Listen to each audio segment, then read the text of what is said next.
Hello everybody. Nationalism in Europe एक अच्छा chapter है और बहुत सारे बच्चों को ये थोड़ा सा टफ लगता है। तो इस चैप्टर में जो मोस्ट इंपॉर्टेंट क्वेश्चंस हैं जो आपके बोर्ड एग्जाम्स में आने की जिनकी सबसे ज्यादा प्रोबेबिलिटी है वो क्वेश्चन मैं आज आपको बताने जा रहा हूँ। साथ में उनका आंसर आपको कैसे लिखना है उसके कुछ इंपॉर्टेंट की पॉइंट्स आपको बताऊंगा। तो यहाँ पे जो मैं पहला क्वेश्चन लेता हूँ जो अपने आप में एक बहुत अच्छा क्वेश्चन है जो 2013, 14 और 16 में पूछा गया है। ये क्वेश्चन है, how did culture play an important role in creating the idea of the nation in Europe. साथ में इसी क्वेश्चन को और में पूछा गया है, अगर ये एक दूसरे तरीके से पूछा जाता है तो कैसे। Culture played an important role in creating the idea of the nation, support the statement with examples। तो इसके अंदर आप एक्सप्लेन कैसे करोगे। आप सबसे पहले लिखोगे culture played important role in the making of the nation. For example, point number A, art plays an important role, for example painting, dancing, music like operas। Johann Gottfried Herder ने दो terms दिए थे, दास वोक और walk yeast. बाकी चीजें आप जानते हो, मैं बहुत ज्यादा डिटेल में नहीं बता रहा हूँ। करते थे कि हर जगह वो पोलिश लैंग्वेज को यूज करें, चाहे वो चर्च हो, कोई रिलीजियस ओकेशन हो या कोई और इवेंट हो। They always used Polish language as a tool of resistance to the Russian people. इसके बाद पोलोनाइज और मजूरका, ये दोनों फोक डांस थे। तो डांस ने, म्यूजिक ने, लैंग्वेज ने, सभी ने एक इंपॉर्टेंट रोल प्ले किया। इसके बाद एक और अच्छा क्वेश्चन हम लेते हैं, हु होस्टेड। एक्चुअली ये क्वेश्चन जो मैं क्वेश्चन नंबर 2 बताने जा रहा हूँ, ये क्वेश्चन तो है ट्रीटी ऑफ वियना से, बट इसको पूछा कैसे जाता है आप वो देखो। तो क्वेश्चन है, हु होस्टेड वियना कांग्रेस इन 1815। आप जानते हो कि ट्रीटी ऑफ वियना 1815 है। इसके बाद क्वेश्चन क्या पूछता है, analyse the main changes brought by Vienna Congress. ठीक है, सबसे पहले आप लिखोगे the Vienna Congress was a meeting by 4 powerful nations. कौन कौन से नेशन थे? बार्प, BARP, बी से ब्रिटेन, ए से ऑस्ट्रिया, आर से रसिया, पी से प्रूसिया। ठीक है, सेकेंड पॉइंट आप लिखोगे this treaty of Vienna was hosted by Duke Metternich. Duke Metternich कौन था? तो ड्यूक मैटरनिच था ऑस्ट्रियन चांसलर। तो आप लिख दोगे ड्यूक मैटरनिच ऑस्ट्रियन चांसलर। तो ये आपके 2 पॉइंट बन गए। तीसरा पॉइंट कि जो फ्रांस की जो बाउंड्रीज थी उसके चारों तरफ एक ऐसा फोर्टिफिकेशन कर दिया गया था स्टेट्स का, जिससे फ्रांस का जो बाउंड्री का जो एक्सपेंशन हो वो ना हो पाए था।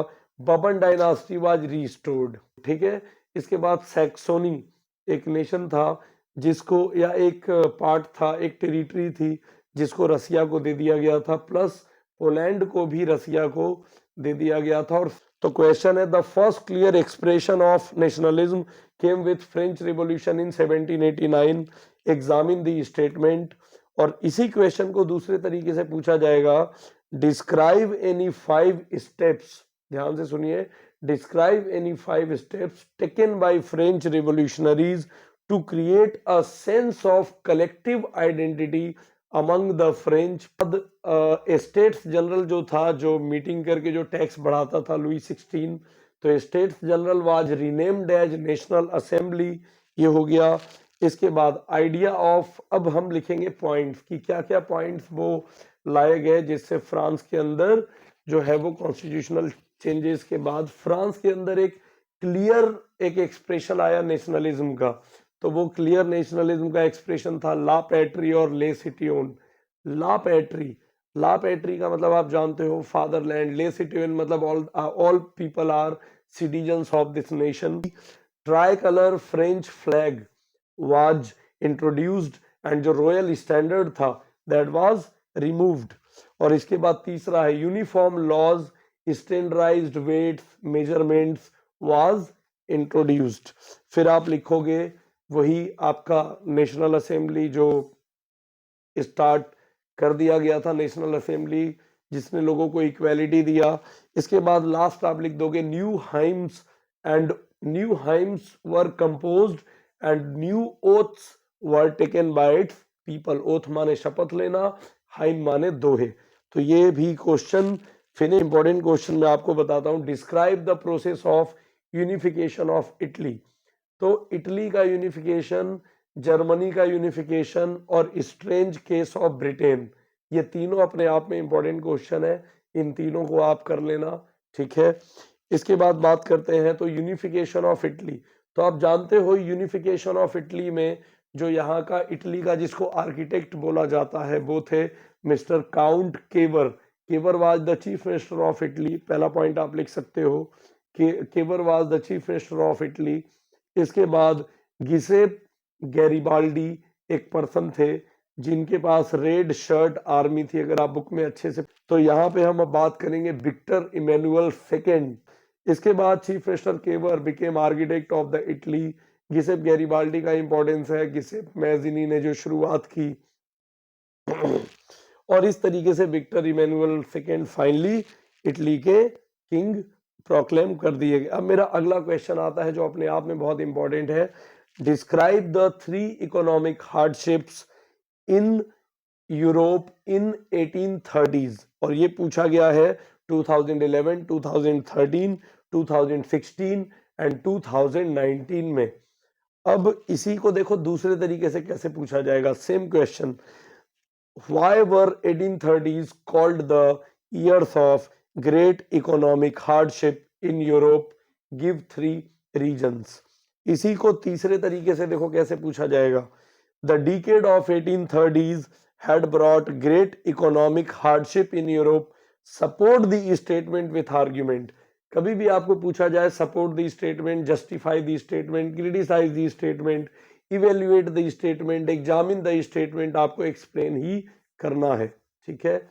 तो इसके अंदर देखो आप पहला क्वेश्चन पहला आप पॉइंट लिखोगे इसके आंसर में कि following were the hardships faced by Europe in 1830s। ये आप पहली लाइन लिख दोगे।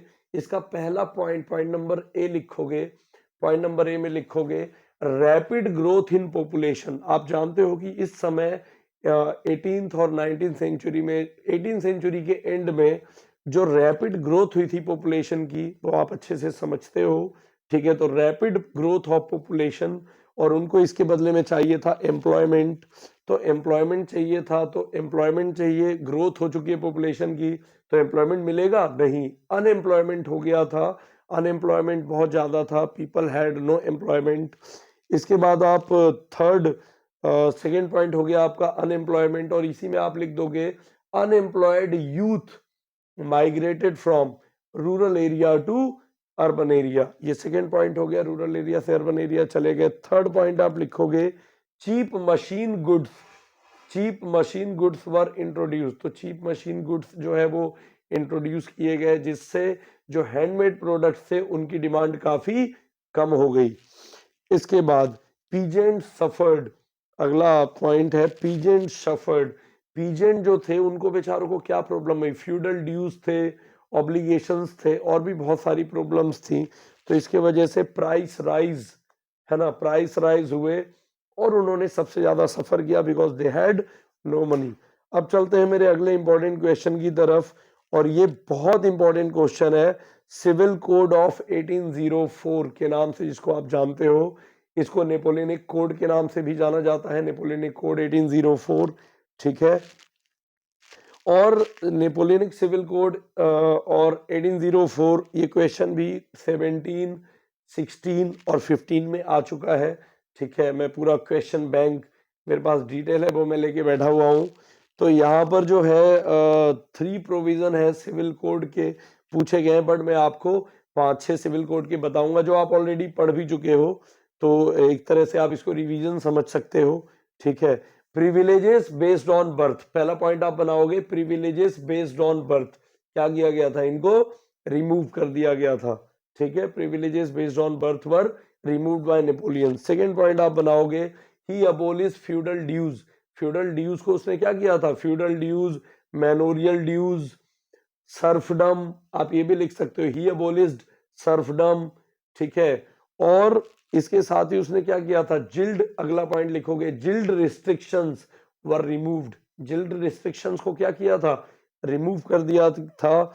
इसके बाद ही सिक्योर्ड राइट टू प्रॉपर्टी, उसने बोला था everybody has right to property, ठीक है। अगला पॉइंट, सर्फडम का जो एक कंसेप्ट था, उसने सर्फडम का कंसेप्ट खत्म कर दिया गया था, तो आप लिख सकते हो ही रिमूव्ड सर्फडम, ठीक है।